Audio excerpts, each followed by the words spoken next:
My name is Sofia Ramirez, and this is the story of how my mother disowned me at 17 for getting pregnant, told me I was dead to her, and how, years later, she came begging to meet her granddaughter, only for my response to shatter whatever was left of her. It's not a tale of forgiveness or fairy tale reunions. It's about survival, boundaries, and the kind of strength that comes from rising when someone who should have lifted you up pushes you down instead. I grew up in a small town just outside Houston, Texas. Baytown, to be exact. Oil refineries in the distance, humid air that stuck to your skin like regret, and a 2-bedroom apartment in a complex where everyone knew everyone's business. Mom, Carmen Ramirez, was a single mother who worked double shifts at a diner to keep us afloat after Dad bailed when I was 3. She was tough, steel spine, sharp tongue, always preaching, "Don't make my mistakes, mija. Men will ruin you. Education first. No babies until you're married and stable." She drilled it into me like gospel. I was her good girl. Straight A's, volleyball team, part-time job at the local library. She bragged to her church friends about how I was going to college, going to be the first in the family to get a degree. Then came senior year, fall 2015. I was 17, met Tyler at a football game. Tall, charming, quarterback from the rival school. We dated in secret at first. Mom hated boys, said they were distractions.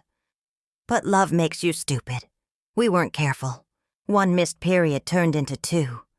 Positive test in the gas station bathroom. I told Tyler first. He freaked, said he wasn't ready but promised to stick around. Spoiler, he didn't. I hid it for 2 months. Baggy sweaters, morning sickness blamed on stress from college apps. But Mom found the test in the trash one night after work. She stormed into my room, face red, holding it like evidence in a murder trial. "What the hell is this, Sophia?" I sat up in bed, heart pounding. "Mom, I'm pregnant." She stared at me, then laughed, a cold, bitter sound. Pregnant? At 17? After everything I sacrificed? I worked my fingers to the bone so you wouldn't end up like me, knocked up, alone, scraping by. And you throw it away for some boy? I'm sorry, Mom. It was a mistake. But I can still go to college. Tyler says, Tyler? That white boy from across town? He'll leave you high and dry, just like your father did me. You're ruined, dead to me. Pack your shit and get out. I froze. Mom. What? I have nowhere to go. She threw a duffel bag at me. Not my problem. You made your bed.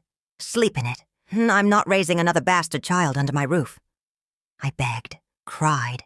Please, Mom. I need you. We can figure this out. She turned away. You're dead to me, Sophia. Don't come back. She locked me out that night. November cold biting through my hoodie. I had $47 in my pocket, a backpack with clothes, my phone. Called Tyler. He picked me up in his beat-up Ford. We drove to his parents' house. They weren't thrilled, but they let me crash on the couch. We'll help, but you two need to step up, his dad said. Tyler bailed 2 weeks later. I can't do this, Soph. I'm going to UT on a scholarship. I'm sorry. Ghosted me. Blocked my number. I was alone. 17, pregnant, homeless. Tyler's parents let me stay until I turned 18 in January 2016. I dropped out of high school. Couldn't handle the stares, the whispers. Got my GED online. Applied for every assistance program. WIC for food. Medicaid for doctor visits. Section 8 waitlist for housing. 2-year wait. Worked 2 jobs. Waitressing days at a Greasy Spoon. Stocking shelves nights at Walmart. Feet swollen. Back aching. Morning sickness that never really stopped. Mom? Radio silence. She changed her number. Blocked me on Facebook. When I showed up at the diner once, begging to talk, she had her manager escort me out. "Tell her I have no daughter," she said loud enough for customers to hear. I gave birth to Isabella in May 2016. 7 pounds 4 ounces. Perfect cry. Tiny fists grabbing my finger like she knew we were in this together. Tyler's parents came to the hospital, held her, cried. "Mom?" I sent a birth announcement through a mutual church friend. No response. The first year was hell. Isabella colicky, up every 2 hours. I lived in a subsidized studio. Roaches, thin walls, but ours. Breastfed while studying for my CNA certification. Got it by Izzy's first birthday. Landed a job at a nursing home. Better pay, flexible shifts. Tyler sent child support sporadically, court-ordered after I sued, but never visited. I built a life brick by brick, made friends at work, other single moms who swapped babysitting. Joined a support group at the community center. Dated a few guys, but nothing stuck. Izzy was my world. First steps in our tiny kitchen. First word, Mama. First birthday cake I baked from a box mix. By 2018, Izzy was 2. I upgraded to a 1-bedroom, enrolled her in subsidized daycare, started online classes for my RN degree. Nights after she slept, coffee-fueled. Mom crossed my mind sometimes. Birthdays, holidays. I sent one card her way in 2017. Photo of Izzy. Note saying, "She's healthy. We're okay." Return to sender. 2020. Pandemic hit. Lost my job briefly. Furloughed. Stimulus checks helped. Izzy and I quarantined in our apartment. Puzzles, cartoons, homemade masks. I got COVID in July. Mild case, but scary alone with a toddler. Called Luis, my brother. He'd moved to Dallas, stayed in touch sporadically. "Mom's asking about you," he said. "She's worried. Tell her we're fine, without her." He sighed. "She regrets it, Soph. Says she was angry, scared for you. Too late." By 2022, Izzy was 6, starting kindergarten. I finished my RN degree, graduation in a cap and gown, Izzy cheering from the audience. Landed a job at Texas Children's Hospital. Peds unit, good pay, benefits. We moved to a 2-bedroom townhouse. Izzy played soccer, drew endless pictures of us as super mamas. Mom started indirect reaches. Luis called more. She saw Izzy's photo on my Facebook, cried for hours, wants to meet her granddaughter. No, she's not the same. Getting older, alone. Dad's gone, I'm far away. She's sorry. Sorry doesn't house a pregnant teen or raise a baby alone. I hung up, but the seed was planted. 2023. Izzy turned 7. First loose tooth, first bike ride without training wheels. She asked about Grandma Carmen after a school family tree project. Why doesn't she come over like Abuela Rosa? Marco's mom, who we visited in summer. Jessica took a breath. Grandma Carmen made a choice when I was young. She threw me out because I was pregnant with you. She said I was dead to her. It hurt a lot. So we keep distance to stay safe. Izzy's eyes widened. She didn't want me? No, baby. She didn't know you. And that's her loss. You're perfect, and we have people who love us exactly as we are. Izzy hugged her. I love you, Mom. You're my favorite. That night, Jessica cried in the shower. Anger fresh again. Mom's first direct contact. A letter in 2024. Mija, I was wrong. So wrong. I was scared for you. Angry at the world. I regret every word. I see now how strong you are. I want to know Isabella. Please. I'm getting old. Alone. Forgive me. Jessica burned it. No reply. But Mom didn't stop. Cards for Izzy's birthdays. Gifts through Luis. Dolls. Books. Jessica donated them. Then, 2025. Mom's health scare. Breast cancer diagnosis, same as what killed her own mother. Stage 2. Surgery, chemo. Luis called. She's begging to see Izzy, says it's her dying wish. She's not dying. But what if she does? Don't you want Izzy to know her grandma? No. She threw me out at 17. Pregnant. Alone. She doesn't get a free pass because she's sick. Luis hung up mad. Mom survived. Remission by 2026. But the begging intensified. The years from 2026 to 2032 were the quietest, strongest ones. Izzy turned 11 in May 2027. She asked for a real camera for her birthday. Nothing fancy, just a point-and-shoot digital. Sophia saved for months, surprised her with a pink Canon. Izzy lit up. I'm gonna take pictures of everything, Mom. Like you do at work with the babies. She did. Filled memory cards with photos. Sophia laughing in the kitchen. Their dog, Max, adopted 2025, chasing his tail. Sunsets from the townhouse balcony. Izzy's room became a gallery. Printed photos taped to walls. Stories scribbled on the back in glitter pen. Sophia kept working nights sometimes for overtime. Izzy slept over at friends' houses or with Marco's mom, Abuela Rosa, who'd moved closer to Houston after retiring. Abuela Rosa became the grandmother Izzy knew, baking pan dulce, teaching her Spanish lullabies, braiding her hair while telling stories about when your mama was little. No mention of Carmen. Ever. School projects were the hardest moments. 2028. Izzy's 5th grade family tree assignment.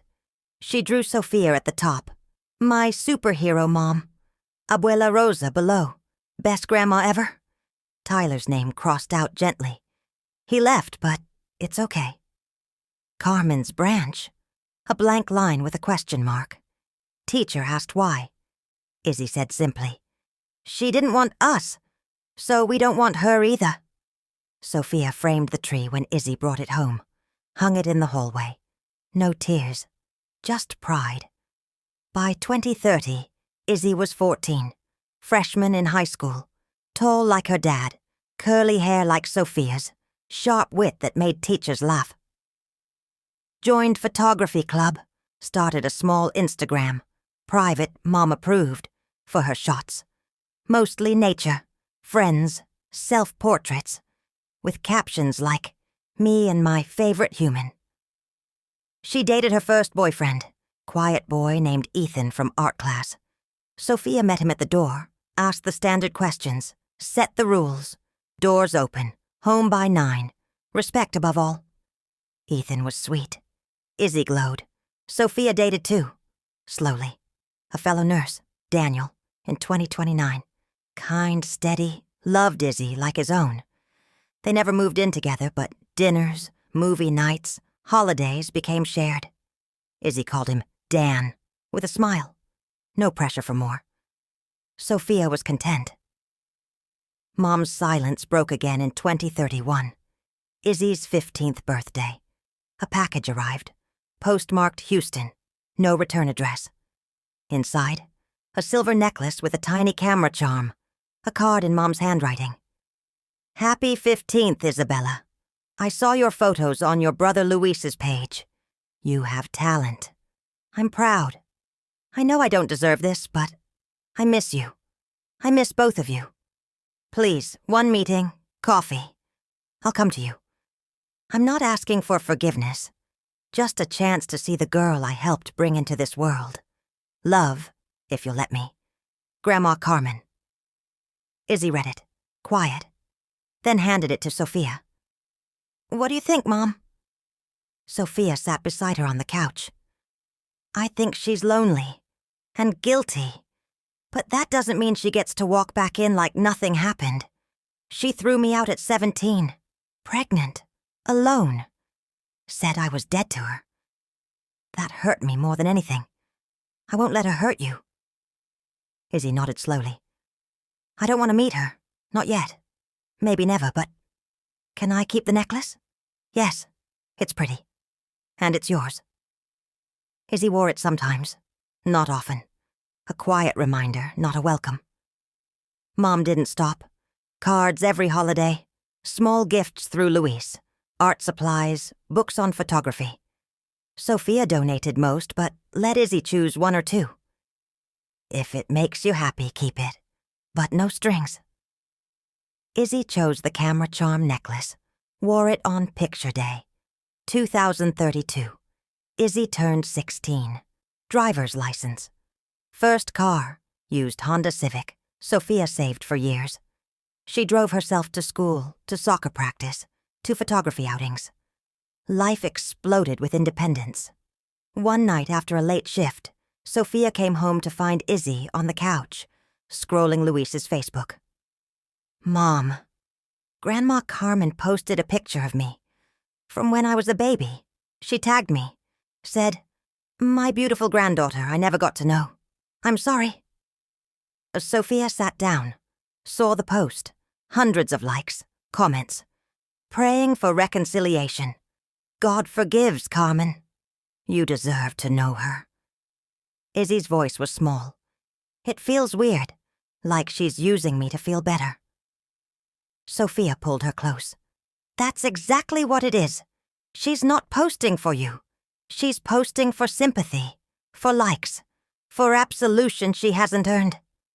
Izzy deleted the tag, blocked Carmen's profile. But the damage lingered. Izzy started asking deeper questions. Why do you think she did it? Threw you out? Sophia answered honestly. Fear, anger, shame. She was young when she had me, alone after my dad left. She projected all her pain onto me. Thought if I repeated her mistake, it would prove she was right about the world. But it wasn't about me, or you. It was about her. Izzy thought. Do you hate her? No, I used to. Now, I feel nothing. She's a stranger who shares DNA, that's all. Izzy nodded. I feel the same. Nothing. They hugged, moved on, but Mom's desperation peaked in 2033. Izzy's junior year, college visits starting. Sophia and Izzy toured UT Austin, Sophia's dream school she never got to attend. Luis called Sophia the night they got back. Mom's in the hospital again. Heart issues, arrhythmia. Doctors say stress-related. She's asking for Izzy. Says it's her last chance. She's writing letters every day. Wants me to deliver one to Izzy personally. Sophia sighed. Tell her no. And stop enabling her. Luis. She's dying inside, Soph. She knows she lost everything. She talks about you both constantly. Says she'd give anything to take it back. Anything except actually changing when it mattered. Luis paused. Izzy's 17 now. Old enough to decide for herself. Sophia felt the old rage flare. Don't put that on her. She's a child. My child. I protect her, not you, not Mom. She hung up, but Izzy overheard. Mom, maybe I should meet her. Just once, to see, to ask why. Sophia sat down, heart pounding. If you want to, I'll go with you. But if it hurts, if she guilt trips, manipulates, or makes you feel small, we leave, and we never go back. Izzy nodded. Okay. I want to know. For me. They arranged it. Neutral place, a coffee shop near the hospital. Public. Afternoon. Sophia drove. Izzy sat shotgun, necklace on, hands twisting in her lap. Mom waited at a corner table. Thinner, grayer. Walker beside her, eyes lit when she saw Izzy. Isabella. My God. You're beautiful. Izzy sat, Sophia beside her.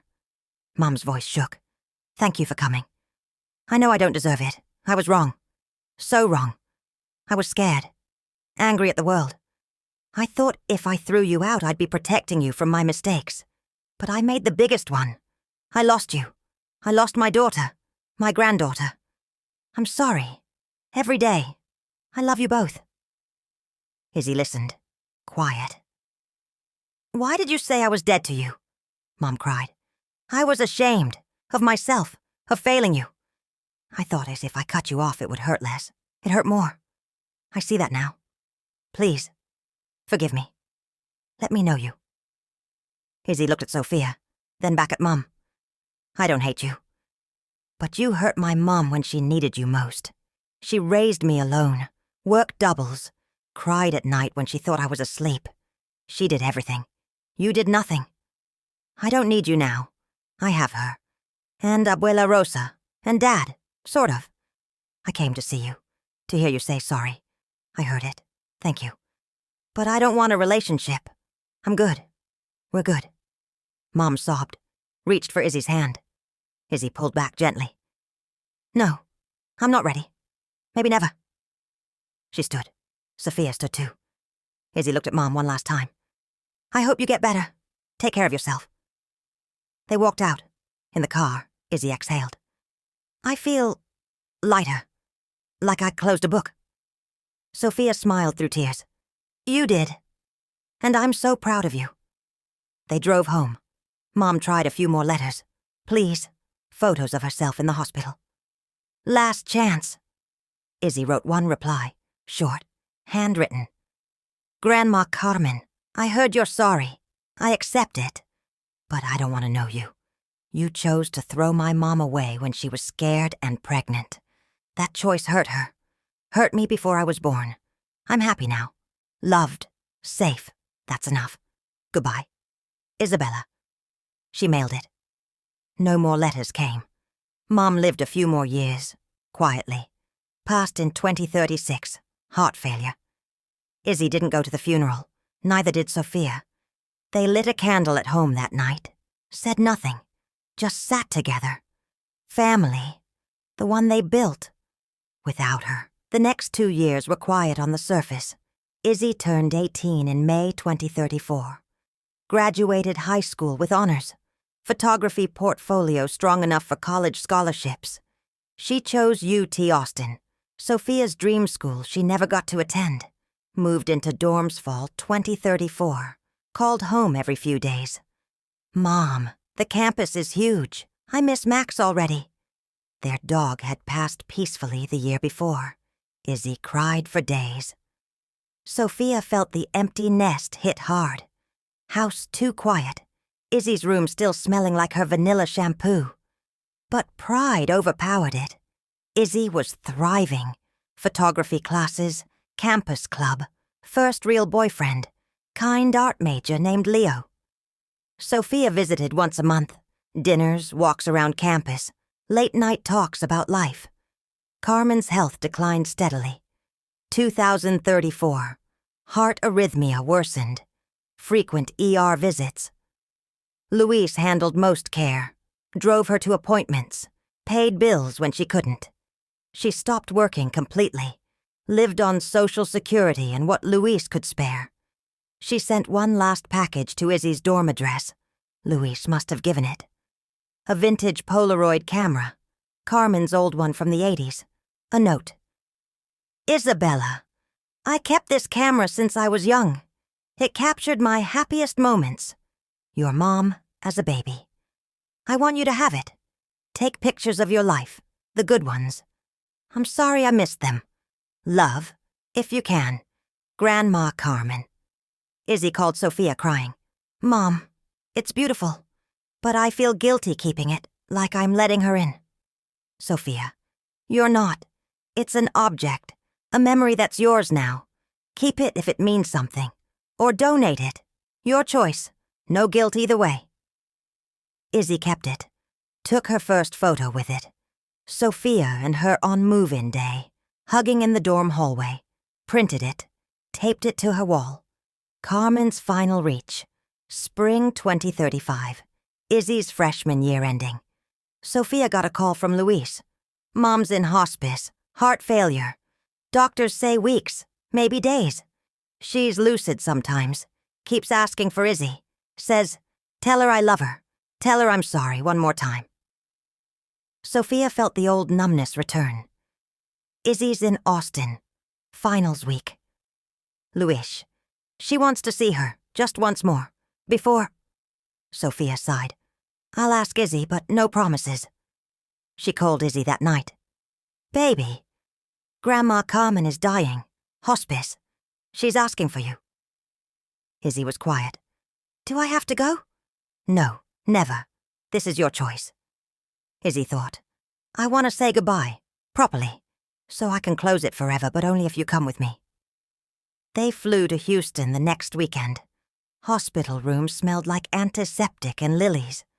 Carmen lay small in the bed, oxygen mask, monitors beeping softly, eyes lit when she saw Izzy. "Isabella, you came." Izzy sat. Sophia stood behind her, hand on her shoulder.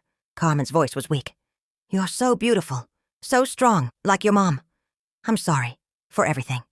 I was wrong, scared, stupid. I lost the best things. Forgive me." Izzy took a breath. "I forgive you for me, not for you. I don't hate you. I just don't know you. And that's okay. I have a good life, a mom who never left, friends, dreams. You missed it. That's your loss, not mine." Carmen cried, reached out. Izzy let her hold her hand for a moment. "Thank you for coming, for letting me see you. I love you, always did, even when I was too broken to show it." Izzy nodded. "I know. Goodbye, Grandma Carmen." They left. Carmen passed 3 days later, quietly. Izzy didn't attend the funeral, neither did Sophia. They lit a candle at home, said nothing, just sat. Izzy wrote one final letter, mailed to Luis for Carmen's things. "Grandma Carmen, I said goodbye. I forgive you, but I don't want your memory in my life. You threw my mom away when she needed you. That hurt her, hurt me. I'm happy now, loved, whole. That's what matters. Goodbye forever. Isabella." She never spoke Carmen's name again. The decade that followed was the one Sophia had always fought for. 2036 to 2040. Izzy's college years flew by in a blur of growth. She majored in photography and visual arts, minored in psychology. "I want to understand people, Mom. Why they hurt each other. Why some leave. Why some stay." She graduated summa cum laude in 2040, cap and gown. Sophia in the front row crying harder than anyone. Izzy landed a job at a small Austin creative agency, shooting portraits, album covers, local ads. Moved into a cute one-bedroom near Zilka Park, called Sophia every Sunday. "Mom, I shot a wedding yesterday. The bride cried when she saw the photos. I thought of you." Sophia visited often. Weekend brunches, walks around Ladybird Lake, late-night talks about life. Izzy dated seriously for the first time. Leo from freshman year turned into a long-term partner. They broke up amicably in 2031. We're better as friends, but stayed close. Izzy never rushed. "I learned from you, Mom. Love doesn't mean losing yourself." Sophia dated Daniel on and off. Steady, no drama. They never married. Didn't need to. He was there for holidays, birthdays, quiet evenings. Izzy called him Dan with affection. "He's good for you, Mom. He stays." 2042. Izzy turned 26. She met Javier at a gallery opening. Tall, quiet, graphic designer with a gentle smile. They bonded over coffee and bad puns. Married in 2045. Small ceremony at Zilka Botanical Garden. Sophia walked her down the aisle, tears streaming. Javier's family welcomed Izzy like their own. No empty chairs, no ghosts. Their first child came in 2047, a girl named Luna. Sophia held her granddaughter for the first time and felt the circle complete. Luna had Izzy's curls, Javier's dark eyes, Sophia's determination. Izzy whispered to her, "You're wanted, always, no matter what." Sophia babysat often, weekends in Austin, stories, photo shoots in the park. Izzy never mentioned Carmen to Luna. Not yet. When Luna asked about great-grandmas, Izzy said simply, "Some family members make choices that hurt. We choose the ones who love us right." Sophia added, "And you have so many who do. 2048 to 2055. Sophia, in her 50s. She semi-retired from nursing, went per diem, mentored new RNs, started a small blog. Single Mom Strength, anonymous stories of survival, boundaries, raising kids alone. It grew quietly. Thousands of readers messaging. Your story saved me from going back. Sophia never named Carmen. Never needed to. She and Daniel bought a small house near Izzy's, close enough for grandkid visits, far enough for privacy. Adopted a rescue cat named Shadow. Life slowed, gardening, reading, watching Luna grow. Izzy's career took off, freelance photographer for magazines, her own studio by 2052. Second child in 2053, a boy named Mateo. Sophia joked, "You named him after my old dream of having a son."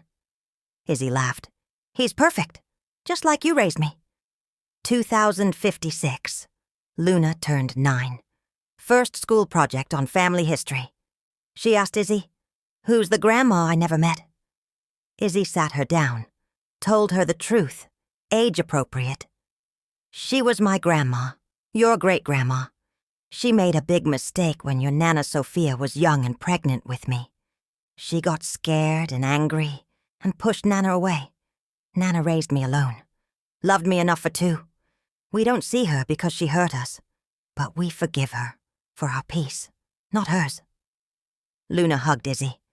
"I'm glad Nana chose you, and you chose me." Izzy called Sophia that night, voice thick. "Mom." Luna asked about her. I told her. She said she's glad you chose me. Sophia cried quietly.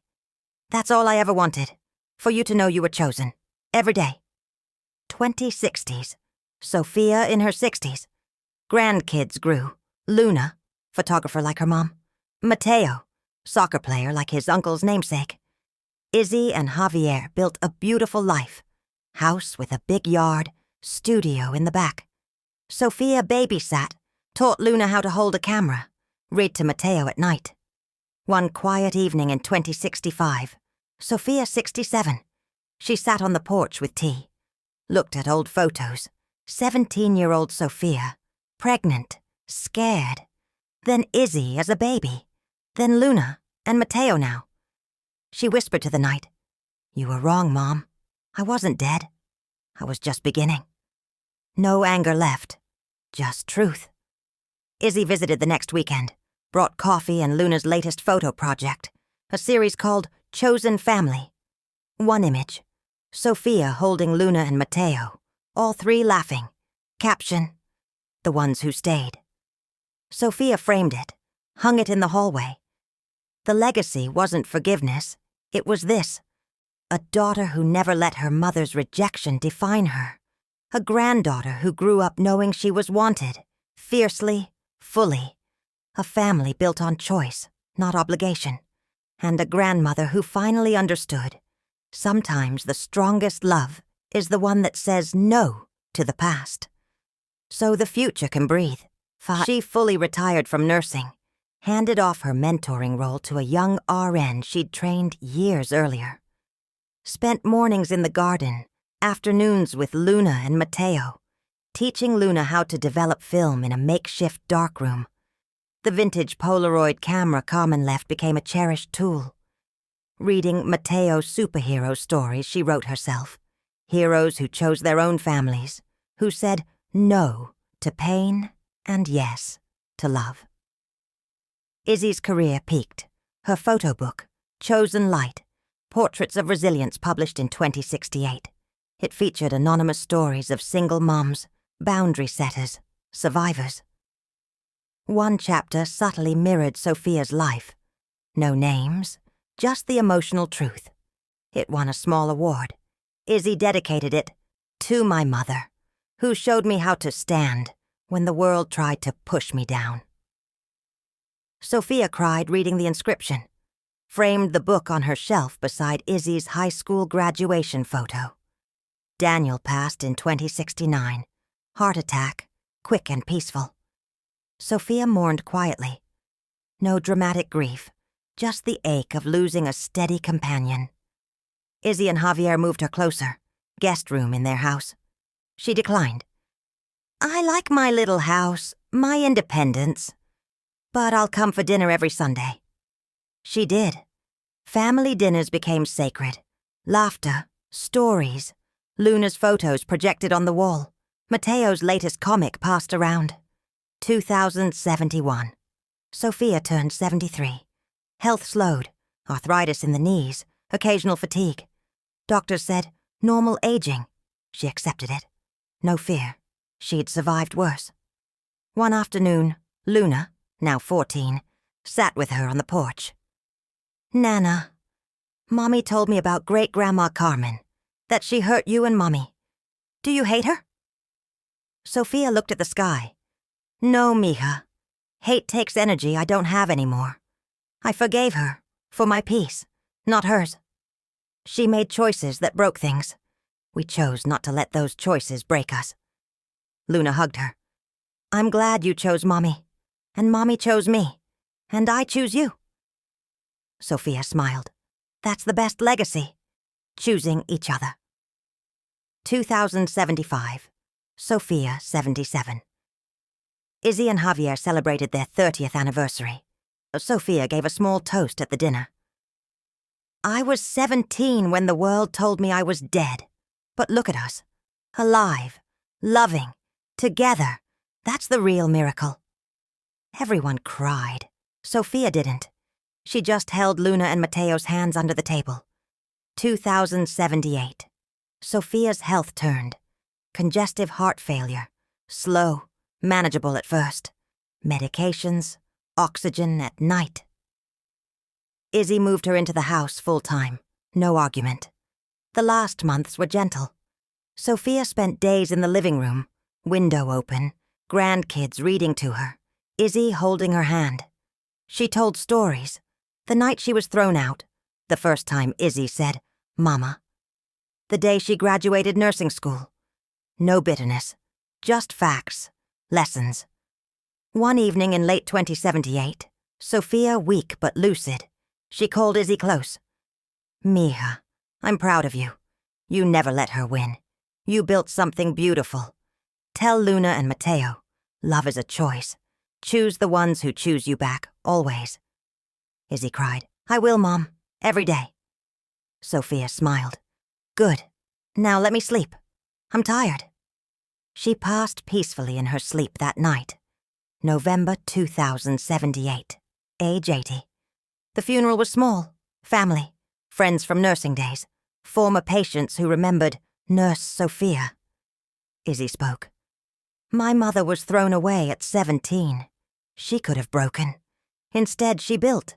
She raised me alone, loved me fiercely, taught me boundaries are love, not cruelty. She forgave without forgetting. She chose us every day. That's her legacy. Not pain, strength. Luna read a poem she wrote. Nana chose light when shadows came. She taught me to hold the camera steady, and my heart steadier. Mateo placed a drawing on the casket. A superhero grandma with a cape of hearts, protecting a little girl from storm clouds labeled No. They buried her beside Daniel. Simple stone. Sophia Ramirez. She chose love, always. Izzy kept one thing from the house.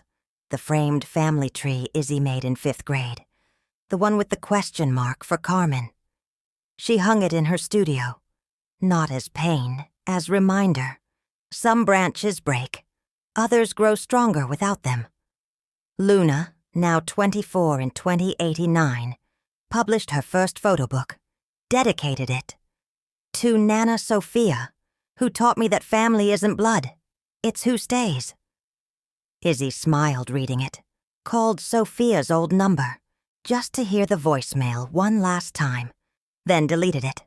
No more ghosts, just light.